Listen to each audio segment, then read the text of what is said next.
হরে কৃষ্ণ, আমি সঞ্জয়। আমার চ্যানেলের নাম সনাতনী কথা, সত্য কথা। তো আজকে আবার এসেছে আরেকটি নতুন তত্ত্বকথা নিয়ে। আজকের কাহিনী দেবী তুলসীর অভিশাপ। তো তাই নিয়ে আজকে আলোচনা করব। শুরু করার আগে প্রথমেই বলি, আমার চ্যানেলে যারা প্রথম এসছেন তার আগে ভিডিওটি দেখুন। যদি ভালো লাগে তাহলে অবশ্যই সাবস্ক্রাইব করে চ্যানেলের সাথে জুড়ে থাকবেন। ভিডিওটি স্কিপ করবেন না, সম্পূর্ণ ভিডিওটি দেখুন, অবশ্যই ভালো লাগবে।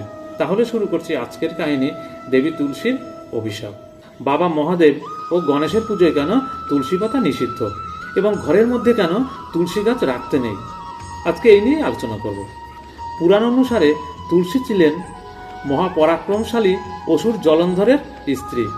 দেবতাদের বরে জলন্ধর মহাশক্তিশালী হয়ে উঠেছিলেন। শক্তির অহংকারে তিনি হিতাহিত জ্ঞান শূন্য হয়ে পড়েছিলেন। স্বর্গরাজ্য বাঁচাতে শিব ও বিষ্ণু জলন্ধরকে হত্যা করেছিলেন। স্বামীকে হারিয়ে তুলসী শিব ও বিষ্ণুর প্রতি